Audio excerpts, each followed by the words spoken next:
Señoras y señores, gracias por continuar en este podcast de Protección 360, segundo día de este congreso, donde nos sentimos más que orgullosos que nos hayan tomado en cuenta para ser parte de esta salita donde hemos sentado acá a personas realmente importantes en sus áreas y con conocimientos tan vastos y que quieren hacerlos llegar a todos nosotros. A mi derecha tengo al señor Paul Crowe. Le doy la bienvenida. Un gusto conocerlo. Igualmente. Gracias.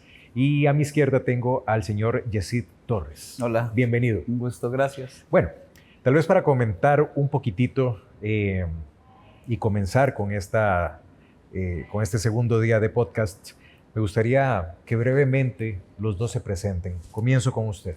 Ok. Mi nombre es Paul Crowe. Soy el director de desarrollo de negocios para América Latina y trabajo para la empresa SafeStart ya hace como unos 30 años, trabajando mucho con los conceptos de sensibilización, seguridad basada en comportamiento, y es una trayectoria ya bastante larga, ¿no?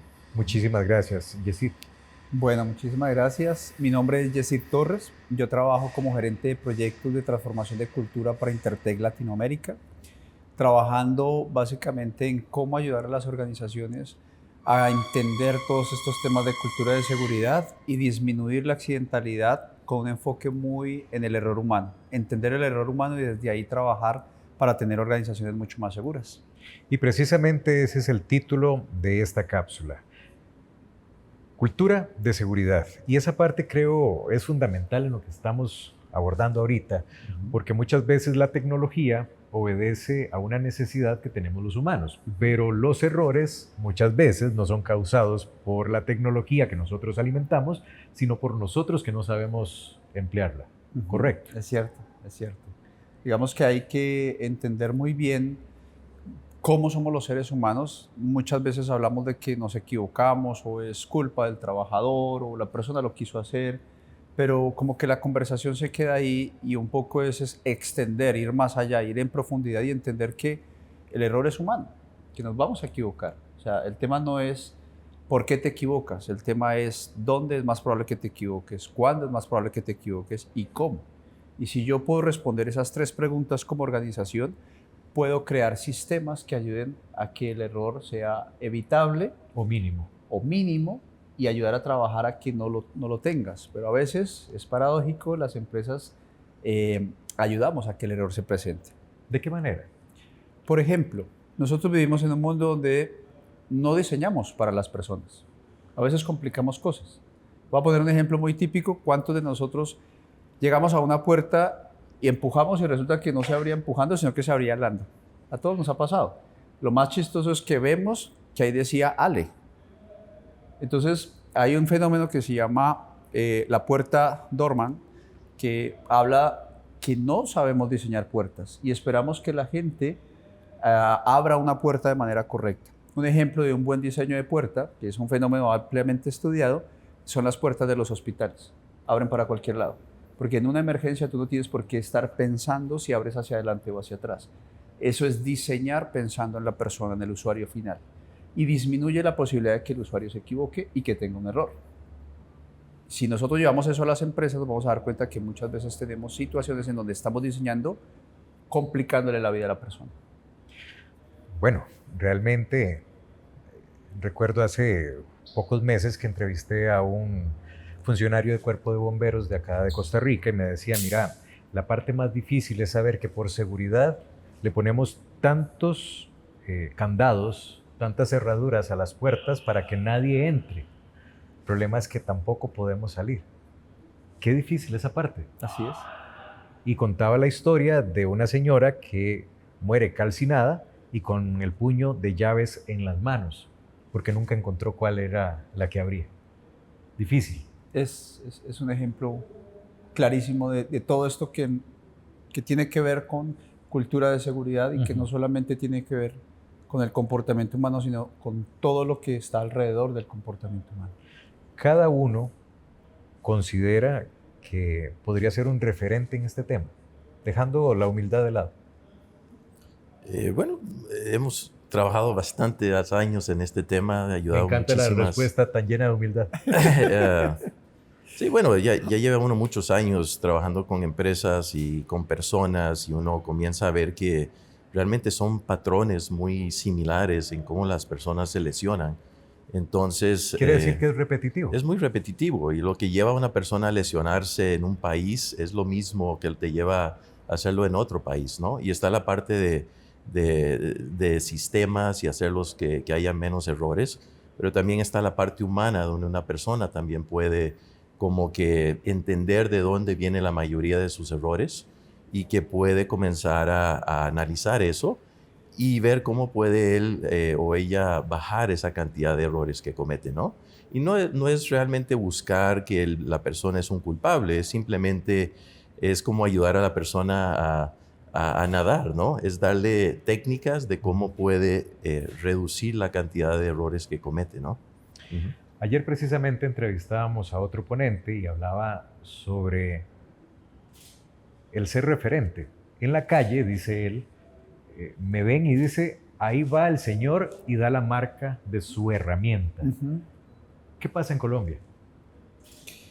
Yo creo que también, ¿no? En todos nuestros países y en Colombia suele suceder que en estos espacios pues uno sí se vuelve referente porque de alguna manera por eso nos están invitando y por eso nos están entrevistando.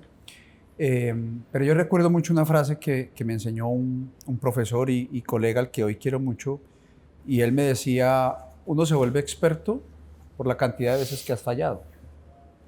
Entonces yo diría que hoy podría considerarme un referente por la cantidad de veces que he estado haciendo esto y que en algunas oportunidades no me salió bien. Entonces yo he aprendido eso a que siempre... Bueno, a Newton le pasó varias veces. Claro, claro, y eso me dio mucha confianza porque a veces cuando uno se enfrenta a llegar a una compañía, entonces tú eres el referente, entonces dicen, tú ya te sabes todo, y resulta que sí, tienes cosas que has aplicado y han funcionado, pero llegas a esa empresa y no funcionan. Y tienes que tener la capacidad de decir, ok, no está funcionando, ¿por qué no está funcionando? Y también tener la capacidad de entender que somos culturas diferentes. Entonces, México, Costa Rica, Colombia, todos hablamos español, todos somos latinos, pero hay cosas que no van a funcionar, que están funcionando en México y que en Colombia no funcionan. ¿Qué pasa? ¿Se tropicaliza? Se tiene que tropicalizar y tenemos que entender que podemos ser referentes, pero que tenemos que hablar con la gente. En estos días hablaba con un cliente que me encantó lo que dijo, era un vicepresidente y decía, yo creo que ustedes son muy buenos en lo que hacen, son expertos, pero yo también tengo expertos en mi planta y tengo contratistas de 8 años.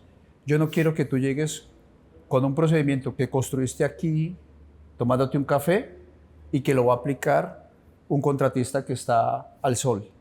Quiero que lo construyas con él allá, al sol. Yo le dije, tienes toda la razón. Tienes toda la razón. No puedo desconocer esa realidad porque allá es donde se va a aplicar. Una vez, aunado a esto que me dice, venía en un taxi y me dice el chofer, yo no entiendo por qué los que construyen carreteras y ponen estas desviaciones lo hacen desde la oficina.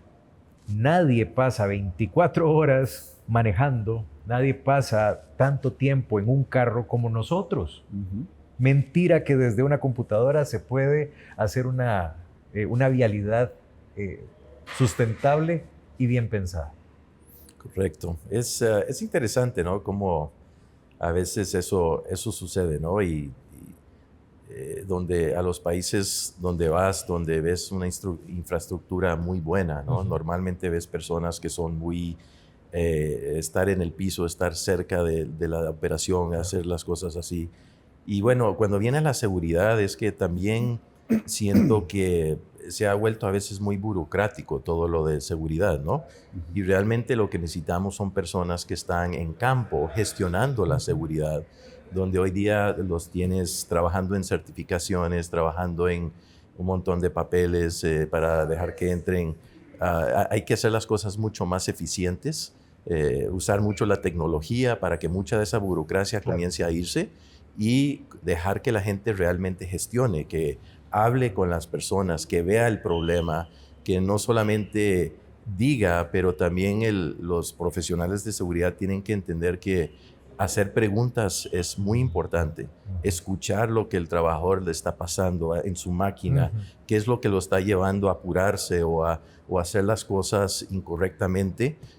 Muchas veces es por el sistema, cómo está todo estructurado y la empresa necesita hacer cambios. Y la única forma que vas a saber eso es yendo a donde está el problema, viendo cómo está construido la planta o cómo está la carretera, como bien lo comentas, ¿no?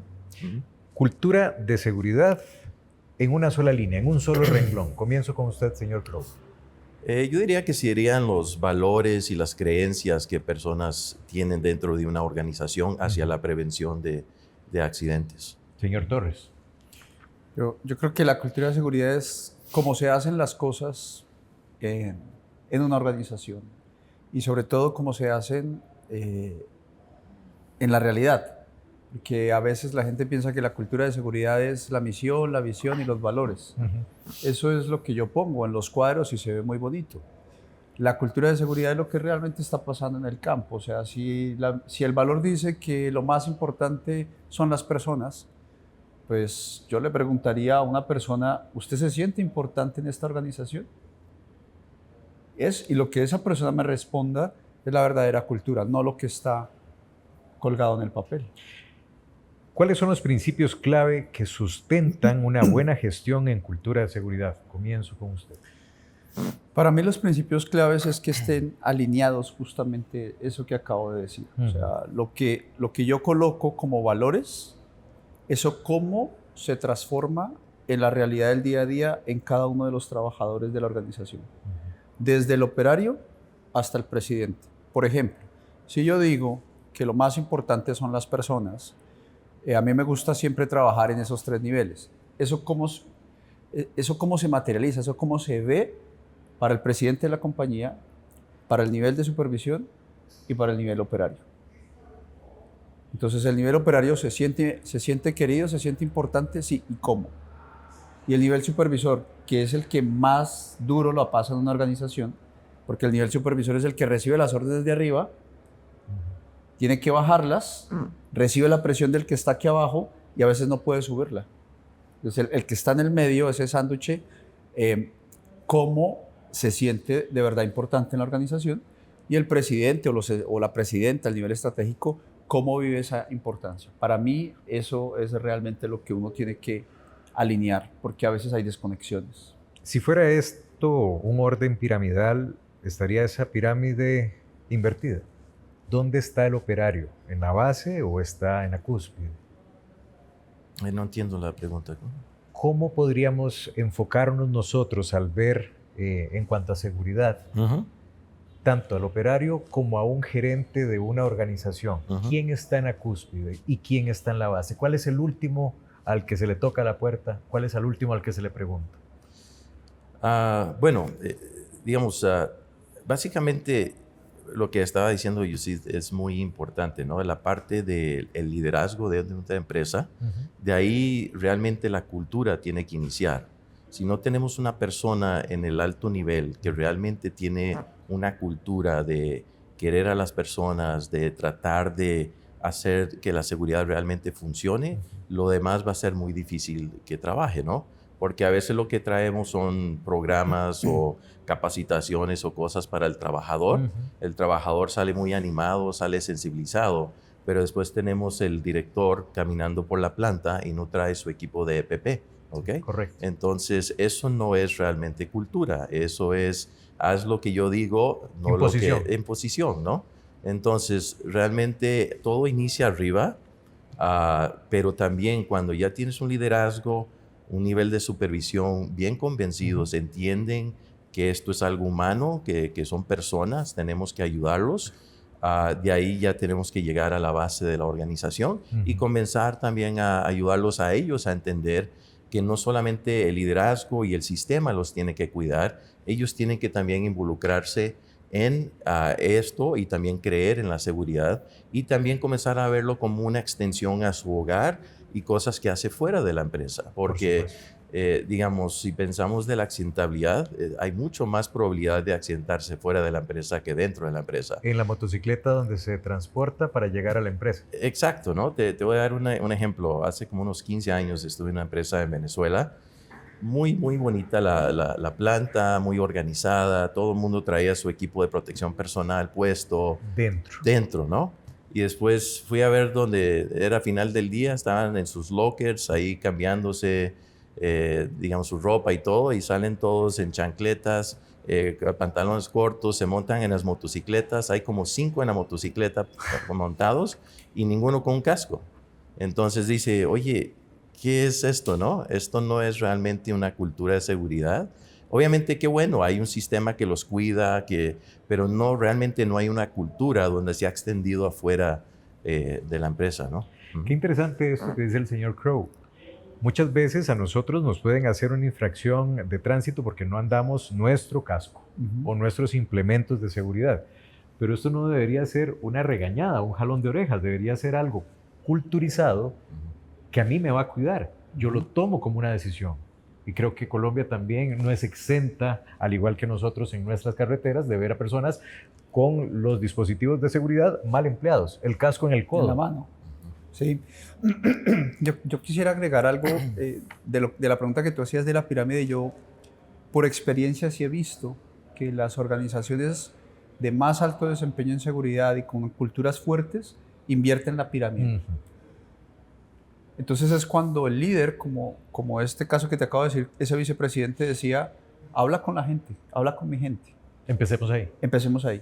Donde yo he visto que verdaderamente los cambios ocurren y que hay fuerte cultura de seguridad sólida, es cuando el gerente o el nivel estratégico invierte y coloca como prioridad al trabajador y entiende que ellos están por ellos. De hecho, lo que yo siempre digo en los talleres es, todos los que estamos aquí sentados, estamos sentados porque en este mismo momento y en esta misma hora hay un poco de operadores que están trabajando, haciendo posible que estemos aquí. Bajo el sol, bajo la lluvia, tomando riesgos, leyendo los procedimientos que escribimos, a ellos nos debemos. Usted se debe a ellos, no al contrario.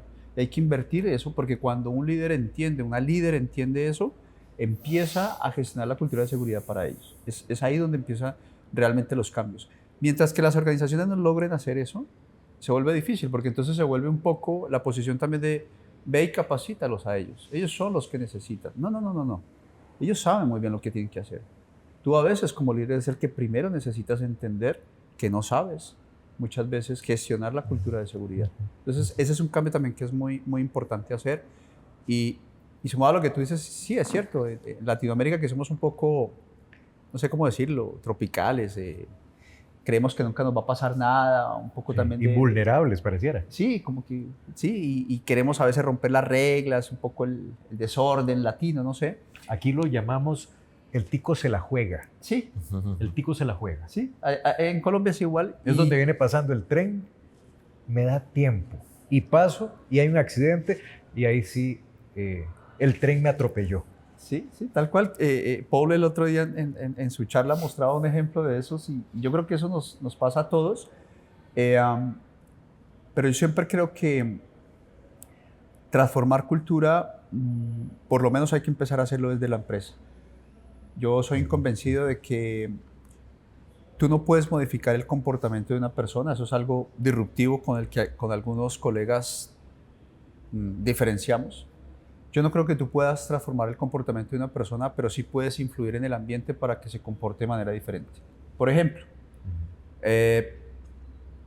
podemos a veces manejar de manera salvaje en Colombia, pero cuando uno llega a Estados Unidos, muchos de los que manejamos salvajes nos transformamos en los primeros 15 minutos. ¿Por qué? Porque hay un ambiente en donde yo recuerdo la primera vez que yo viajaba a Estados Unidos y todo el mundo me decía, si vas a manejar tienes que respetar las normas. Si vas a manejar, ojo porque así te van a parar. Si vas a manejar, no puedes ofrecerle dinero al policía. Y como que una semana antes ya tenía eso en mi cabeza y dije, oye, esto es como serio. ¿Y quién me lo decía? Amigos. Y cuando llegué, recuerdo que, creo que era en Washington o algo así, que había un letrero que decía, la prioridad es el peatón. Si usted no le da prioridad, lo voy a multar. O sea, todo el sistema alrededor automáticamente me hizo cambiar. Y recuerdo que yo manejé y yo era siempre respetando la velocidad de las millas. Al lado derecho y al lado izquierdo pasaban los americanos ya excediendo la velocidad, pero yo no. Porque estaba en un lugar en donde yo me sentía de alguna manera controlado y vigilado. Manejé durante 3, 4 días y yo manejaba muy bien. Llegué a Bogotá, Colombia, y seguí manejando bien 5 días. Al 6.º día volvió otra vez la parte salvaje. ¿Y eso qué significa? ¿Por qué yo pongo este ejemplo? Porque a veces pensamos que vamos a cambiar a las personas. Yo lo que digo es, modifiquemos el ambiente para que la persona se pueda desempeñar mejor. Y pongo el último ejemplo. Los arquitectos saben muy bien de esto. Si tú entras a una sala de juntas, tú te das cuenta que si la sala de juntas está acomodada de cierta manera, vas a generar ciertas interacciones. Si tú partes la sala de junta y la acomodas diferente, generas otras interacciones. La manera en la que tú gestionas, por ejemplo, solamente el espacio, influencias el comportamiento de la gente. Económicamente es mucho más rentable para una empresa entender esto que empezar a tratar de ir detrás de persona por persona a decirle cambia, porque no va a cambiar. A veces no cambia. ¿Cuántos nos hemos casado a veces con una pareja pensando que va a cambiar en unos 3, 4, 5 años hasta que después llegamos y nos damos cuenta que eso no va a pasar? Entonces, económicamente para las organizaciones es más rentable entender que tú no cambias a la gente, pero sí generas un ambiente donde la gente quiera cambiar. Si quieren cambiar, eso es responsabilidad de ellos. Eso lo tienen súper claro los psicólogos. Entonces, bueno, ahí como para contarles un poco ese pensamiento. ¿Cómo impacta una correcta gestión de cultura de seguridad, la cultura organizacional y la percepción de la seguridad? Esa es una pregunta muy buena porque cultura de seguridad es lo mismo que cultura organizacional. Lo que pasa es que le ponemos un apellido como para hacer marketing, pero la cultura realmente es una sola en la organización. Voy a ponerte un ejemplo. Muchas veces en seguridad nosotros queremos que la gente reporte cosas. Entonces nos inventamos sistemas. Si ves algo que está dañado, un bombillo, repórtalo. Pero si ves un comportamiento inseguro, repórtalo. Y gastamos un poco de dinero diciéndole a la gente que reporte cosas. Pero no nos damos cuenta que organizacionalmente hay una cultura del miedo para que la gente no reporte. Entonces, ¿cómo así? Sí, lo que pasa es que a mi jefe no le gusta escuchar malas noticias. Es más, mi jefe tiene una frase: a mí no me traigas problemas. Trae las soluciones. Trae las soluciones. Entonces, por un lado, culturalmente, organizacionalmente, no queremos problemas. Pero desde seguridad les estamos diciendo reporte. Eso es una disonancia, eso no tiene línea. Entonces yo a veces, lo primero que yo siempre llego, cuando llego a una organización es, ¿cómo es la cultura de la organización? Si la gente tiene miedo de reportar, no te inventes un sistema de reporte porque nunca te va a funcionar. Vas a botar plata. Me puedes pagar para que lo haga, pero la vas a botar. Entonces, la cultura es una sola, que luego le ponemos cultura de innovación, cultura de calidad, cultura de servicio, cultura de seguridad, pero al final todas esas son una sola. Entonces, cuando uno trabaja cultura de seguridad, realmente lo que uno hace es trabajar cultura organizacional. Por eso nosotros, cuando llegamos a una empresa, nos sentamos a hablar con todo el mundo, con el de recursos humanos, que es el que gestiona muchísimo el tema de cultura, con el dueño, con los dueños, con finanzas, porque al final, aunque trabajamos cultura de seguridad, solo existe una. Y una cosa más para cerrar: siempre hay cultura. A veces decimos, es que en esta compañía no hay cultura de seguridad. No, sí hay. Mala, pero hay. Mala. O sea, siempre hay cultura. Entonces, a veces dicen, no, es que aquí en esta empresa no tenemos cultura. No, sí la tienes. Que lo que pasa es que lo que tienes lo estás comparando con algo y no te está dando, pero siempre tienes. O sea, el hecho de que una persona no siga un procedimiento es porque culturalmente es aceptado. Es más, culturalmente es premiado. La gente dice, pero ¿cómo así? Sí, inconscientemente. El líder puede decir, oye, qué bien que lo hiciste rápido, gracias. Entonces el trabajador dice, bueno, lo hice rápido y me felicito. Lo premiaste. Hay una cultura y ya existe ahí. Rápido no es igual a bien. ¿Sí? Como tú lo quieras, siempre hay una cultura. Entonces siempre que uno llega a una organización, uno llega con respeto, porque el hecho de que no se haga como lo dicen los estándares no significa que esté mal. Hay una razón por la cual la gente lo está haciendo así. Alguna vez un empresario decía, pues yo llevo 15 años haciéndolo así, he crecido y me ha funcionado. Y me ha funcionado. ¿Tú por qué me vienes a decir que no? ¿O es que cuántas empresas tienes tú, Jessy? Poco déspota, pero tenía razón en lo que dijo. Y eso me enseña a mí a respetar que para él le ha funcionado. Y yo desde ahí digo, ok, te ha funcionado, pero podrías hacerlo mejor si quieres. Si no, sigue tu camino. Y yo también aprender y construir sobre lo construido desde ahí.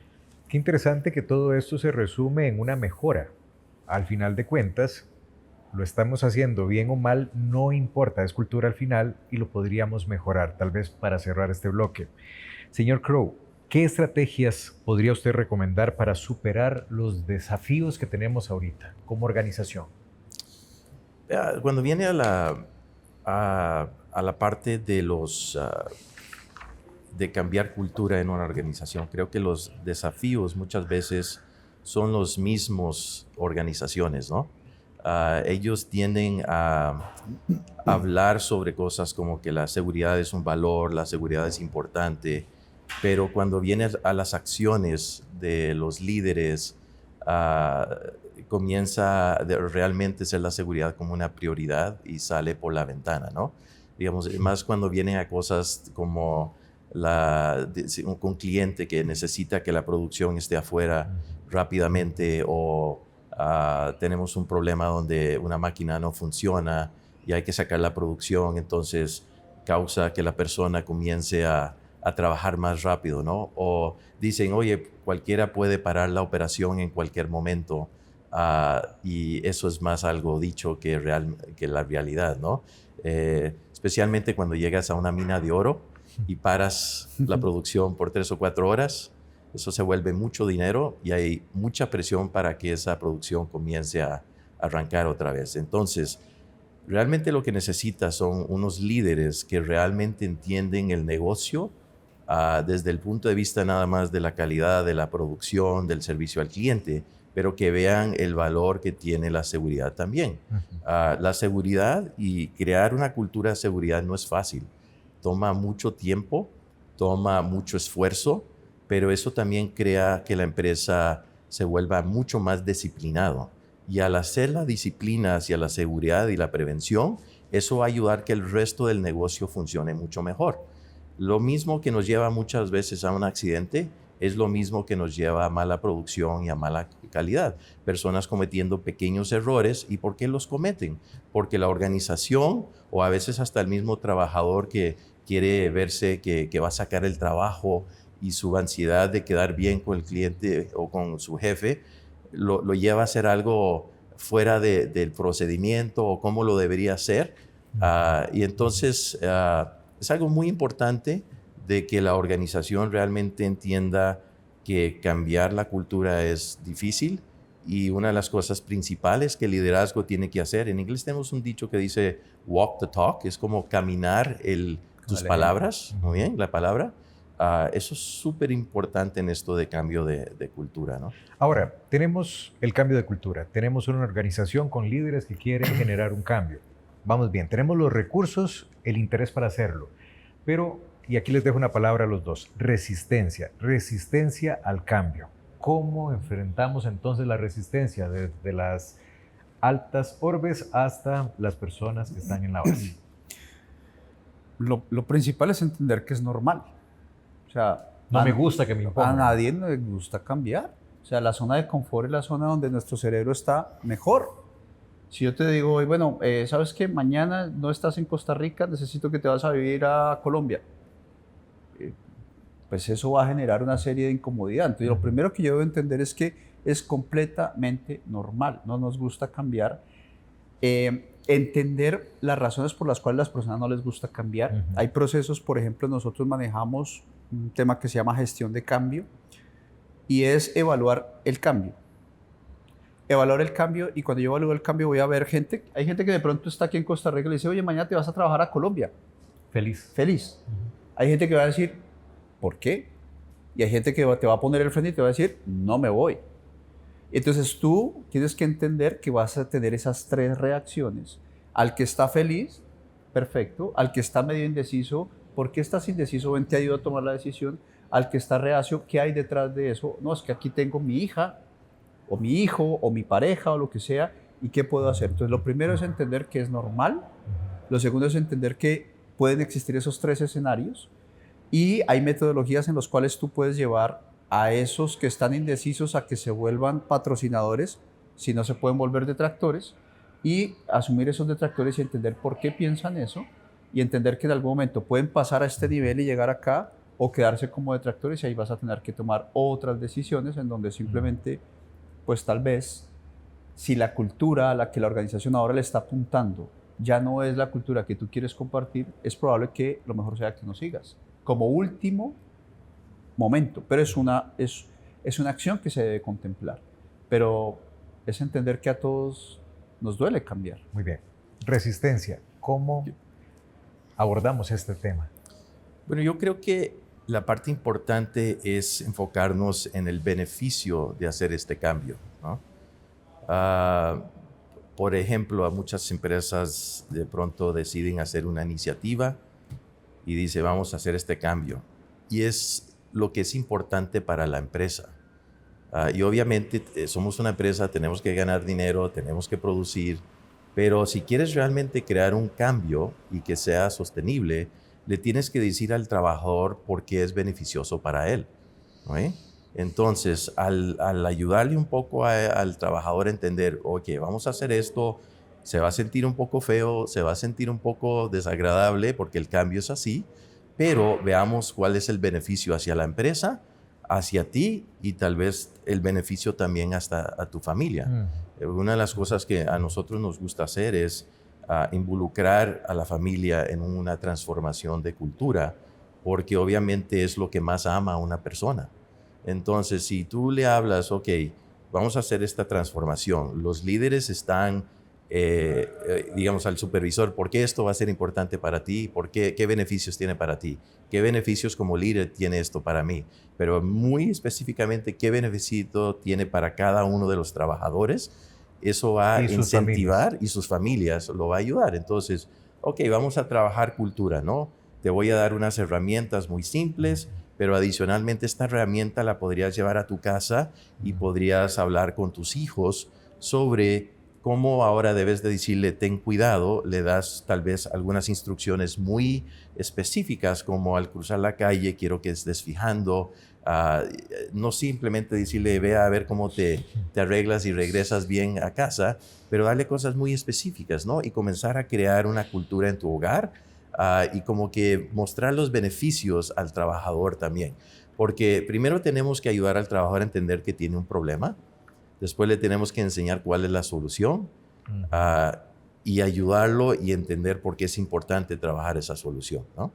Entonces, eso es, para mí tienes que mostrar el beneficio y de ahí ya todo lo demás puedes comenzar a trabajar, ¿no? La familia como un aliciente. Así es, un Muy motivador, bien. ¿no? Muy bien. Yo le puedo preguntar a una persona, ¿crees que eres lo suficientemente seguro? Y todos te van a siempre decir que sí, ¿ok? Ahora, si le preguntas, ¿crees que tus hijos y tu esposa es lo suficientemente seguro? ¿Qué crees que me contestan? Que hay que cuidarlo mejor. Que ellos necesitan cuidarse mejor, ¿no? Entonces, obviamente, el hecho de enfocar esto a la familia, o entonces llévalo a familia, pero lo interesante es que si él se vuelve el líder de seguridad de su casa, ¿qué va a suceder? Lo va a comprometer mucho más a él. Claro. Y obviamente cuando regresa al trabajo, obviamente va a ser una persona que necesita ser coherente con lo que le está diciendo a su familia, ¿no? ¿Qué papel juega la incorporación de la tecnología en este campo?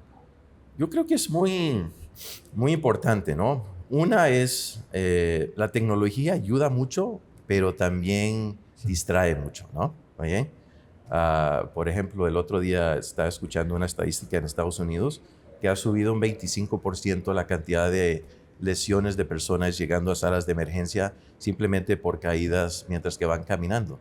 Por ¿no? el celular. Por el celular, ¿no? Entonces la tecnología, aunque nos ha ayudado muchísimo, hoy día nos distrae bastante. Ahora, eso dicho, hay muchísimas cosas que podemos hacer con la tecnología para ayudar que la seguridad sea más eficiente, no sea tan burocrático, no estemos llenando papeles, cosas de ese tipo, ¿no? Entonces, hay muchas apps que puedes usar hoy día que te ayudan en esa parte de las cosas. Nosotros en particular tenemos un aplicativo que lo usamos como para ayudar a cambiar cultura y es como un acompañante en tu vida para ayudarte un poco a ver cómo el error humano afecta tu vida.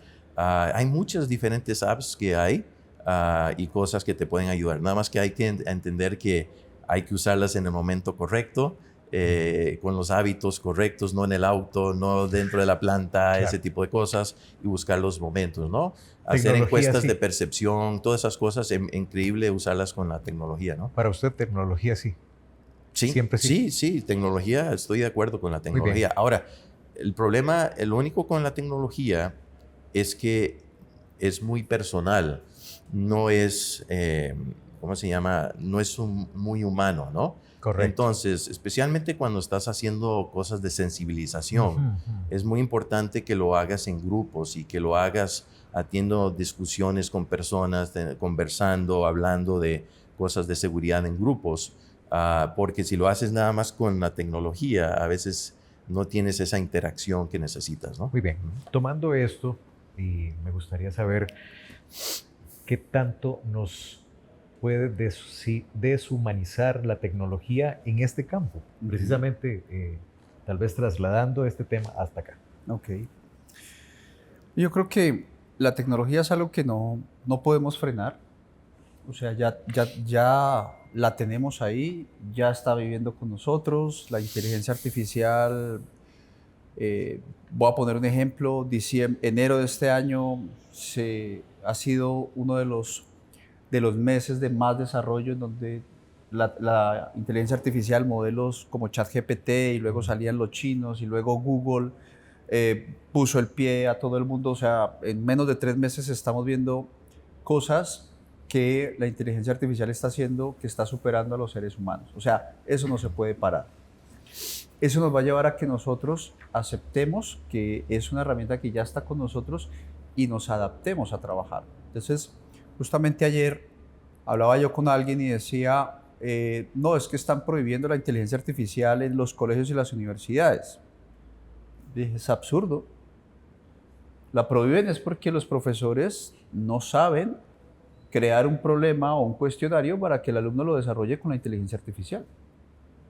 O sea, que lo utilice como una herramienta, claro. más no que le dé la respuesta. Claro, o sea, es que si yo soy profesor, tengo que crear un cuestionario donde diga, señores, utilizando ChatGPT, desarrollen esto, y luego otra parte donde me digan, ¿y cómo lo ayudarían ustedes a socializarlo con su compañero, en donde ya los pongo a hablar entre ellos dos, donde no hay inteligencia artificial?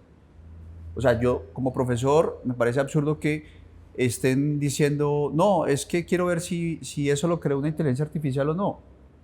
Perdón, yo contesto correos con inteligencia artificial.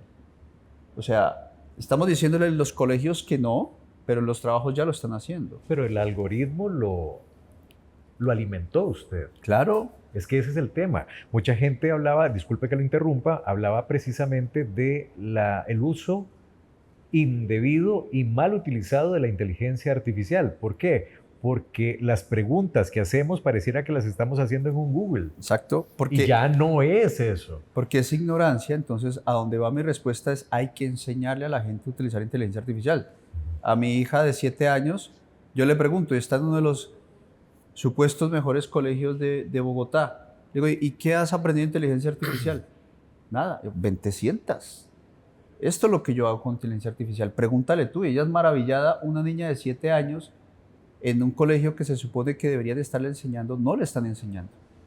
Entonces, hoy en día un trabajador, aparte de saber Word, Excel y Outlook, la siguiente competencia es utilizar la inteligencia artificial para enseñarle a hacer los prompts bien y para desarrollar los desafíos del día a día a través de la inteligencia artificial. Entonces hay que enseñarle a la gente tecnología, sí, y por supuesto lo que tenemos que hacer en otro momento es que la inteligencia artificial no nos debe llevar a deshumanizar, o sea, al contrario, que era lo que yo decía.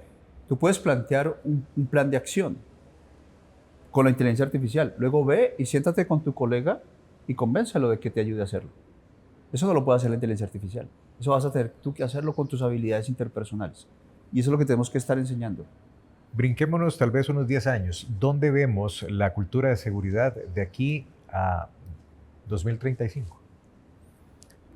Yo creo que hay muchas, wow, como hablaba de la inteligencia artificial y agrega los robots, ¿no? Yo no tengo idea dónde vamos a estar en 2035. Puede ser que hay plantas con muchas menos personas dentro de ahí, porque si no tienes personas ya no hay accidentes, ¿no? Y un robot puede trabajar las 24 horas al día. Sin cansancio. Sin cansancio. Y entonces, ¿dónde vamos a estar? Realmente no sé qué decir ahí, pero lo que sí veo es que cada vez el mundo sigue empujando hacia una mejor cultura de seguridad. ¿Sí? Si regresamos aquí en Costa Rica hace 20 años, una empresa como Sondel le costaba, ¿no?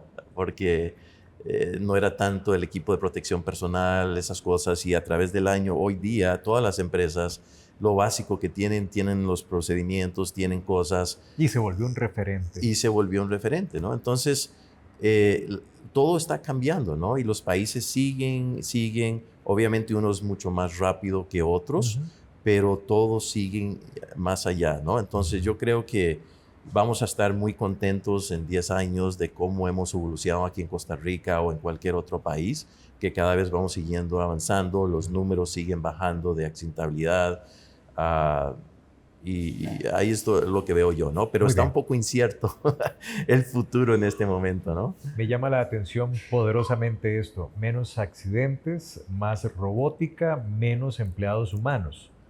Pero igual, 2035 para vos. Bueno, yo creo que hay un estudio que salió, dice que la inteligencia artificial, no recuerdo los números, pero tal vez en la proporción era algo así como que va a quitar alrededor de como 1.000 millones de empleos. Pero el mismo estudio dice, pero va a crear 3.000. ¿Cuál es la brecha? De operarios de esos robots. Exactamente, ¿cuál es la brecha? Que, por ejemplo, voy a poner un ejemplo con el respeto de las personas, se va el vigilante o la recepcionista que simplemente estaba diciendo, ¿para dónde vas? ¿Cómo te llamas? Pues ahora vaya un escáner facial y ya. Entonces ese puesto se va y se va a crear uno, que ese es el gran problema, que es la brecha que se va a crear, ingenieros de algoritmos, yo no sé mucho de eso, que la recepcionista no va a poder capacitarse para poder desempeñar. Entonces el problema que se ve hoy la humanidad con la inteligencia artificial es, se van 1.000 millones de empleos, se crean 3.000, pero esos 3.000 no van a ser ocupados por los que se pierden del 1.000 acá, van a ser ocupados por otros que se están entrenando ya, donde ya hoy hay carreras en universidades que no se pueden cursar porque como está cambiando tan rápido la inteligencia artificial, por ejemplo, hay universidades que sacan una ingeniería hoy, mientras que se la aprueba el pensum, mientras que no sé qué, pasan 3 años, ya los modelos han cambiado. Claro. Entonces hoy se está volviendo, por ejemplo, la educación un tema de cursos rápidos, institutos rápidos, en donde salió un modelo hoy, un nuevo lenguaje de programación, y un instituto en cuestión de un mes ya tiene el curso abierto. Y el ingeniero que tome eso va a ser contratado por una empresa grande en cuestión de 3 meses, y esa es la agilidad que tenemos que tener. Entonces, creo que ese es el desafío que se viene. En cultura de seguridad creo que vamos a seguir mejorando, yo también creo bastante eso. Y una reflexión a todos mis colegas es, todos los que estamos en seguridad, ahorita yo preguntaba en un taller que estaba haciendo, ¿cuántos de los que estamos aquí estamos utilizando inteligencia artificial en nuestro día a día? Menos del 5% de las personas levantó la mano. Entonces, los que estamos trabajando en prevención y los que estamos trabajando en cultura de seguridad, como el resto de las profesiones, ya tenemos que estar metiéndonos en inteligencia artificial, aprendiendo a utilizarla en nuestro día a día, porque es el futuro. Y otro mito también que es muy importante es que se ha pensado que entonces vamos a llegar a la época de las máquinas y de los robots. Consultando expertos de este tema, todavía estamos lejos de eso. Se necesita todavía, a veces no sabemos escribir un prompt. Correcto. Todavía los negocios los hacemos entre nosotros. ¿Sí? Y nos damos la mano. Y nos damos la mano. O sea, todavía hay mucho espacio y yo sí siento que el futuro es prometedor.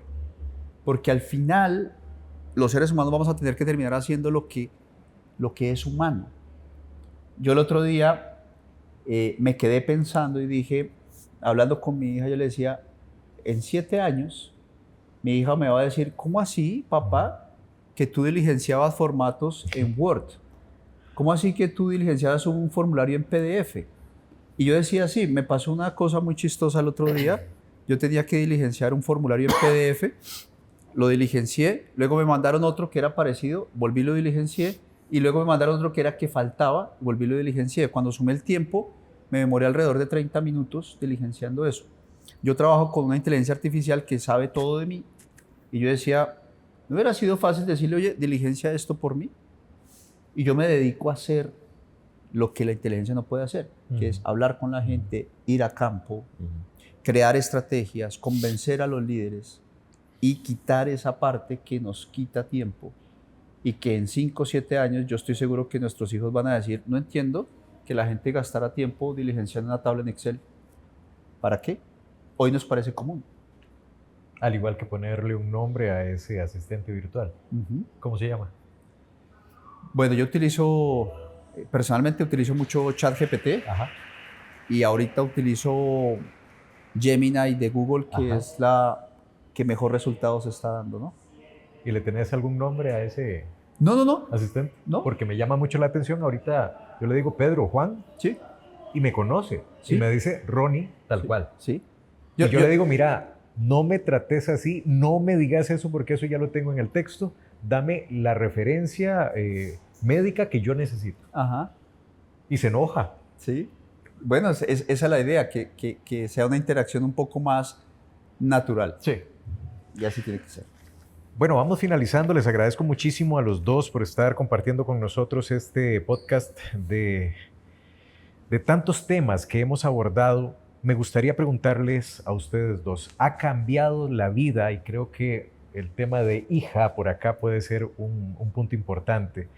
¿Ha cambiado la relación desde que ustedes están inmersos en este mundo? Relación con familia, relación con las personas de una industria, de una empresa, la propia. Claro, digamos, la relación... Perdón, no Sí. sigo muy bien la idea, la ¿Qué pregunta. tanto ha cambiado su perspectiva al momento de emplear todo esto ya en un ámbito personal, un ámbito de trabajo? Bueno, a mí en lo personal me ha ayudado mucho a volverme un poco más humano, ¿no? La parte de entender por qué las personas hacen lo que hacen cuando lo hacen. Obviamente, por qué tus hijos, por qué tu esposa, por qué, digamos, hacen las cosas que hacen, ¿no? Entonces, para mí ha sido muy enriquecedor. También con las personas que trabajo en la empresa, siento que somos una empresa muy humana en nuestra forma de ser, donde hay muchas empresas que todo es un número, todo es, digamos, sacar producción. Siento que para mí, en lo personal, gerenciar personas, trabajar con personas, me ha hecho una persona mucho más humana, ¿no? Ahora tendríamos que preguntarle a las personas que están... Que se han sentido también ese cambio si de forma mi esposa, positiva. mis hijos y las personas con quien trabajo sienten lo mismo, ¿no? Pero yo siento que eso ha pasado en mi vida, ¿no? Gracias, señor Crow. Señor Torres. Sí, yo considero que sí. Y una reflexión a la que yo llego es que todos somos humanos. Yo a veces tengo 2 hijas, una hija con la que puedo compartir mucho más y hablo mucho con María. Y cuando hablo con ella, aunque tiene 7 años, digo, no es diferente a lo que yo hablo con un trabajador y no es nada diferente a lo que hablo con un presidente de una compañía. O sea, más allá de quitar los cartones y que ya estás grande y todo eso, detrás de eso lo que es un ser humano. Y también soy muy apasionado por entender por qué hacemos lo que hacemos. Y a veces también me pasa que cosas que hago en el trabajo, después no las aplico en casa. Claro. Y ya cuando estoy en casa digo, oye, pero si yo en el trabajo sí hago esto, ¿por qué aquí no lo hago? Entonces también es como un aprendizaje todo el tiempo de entender que somos humanos. ¿Podría funcionar eso para un líder de una empresa al que usted, viendo hacia allá, le diga, esta es mi fórmula? Yo lo que le diría al líder de empresa y a cualquier persona que me está escuchando es, no nos olvidemos que enfrente tenemos otro ser humano y que ese ser humano hace lo mejor que puede con lo que tiene, Wow. tratando de ser feliz. Y si tú te pones en los zapatos de esa persona, vas a poder entender por qué. Luego vuelves a tus zapatos y creo que puedes crear un ambiente donde los dos puedan trabajar de manera mucho más eficiente, en este caso para fortalecer la cultura de seguridad. Muchas gracias, señor Torres. Un ¿A gusto, ti? de verdad, conocerlo. Gracias. Señor Crow, termino con usted. ¿Alguna frase, algún consejo para alguna persona de industria que quiera empezar con esto? Vea, yo lo que me gustaría, especialmente para los profesionales de seguridad, es decirles, vea, esta profesión es una profesión muy solitaria a veces.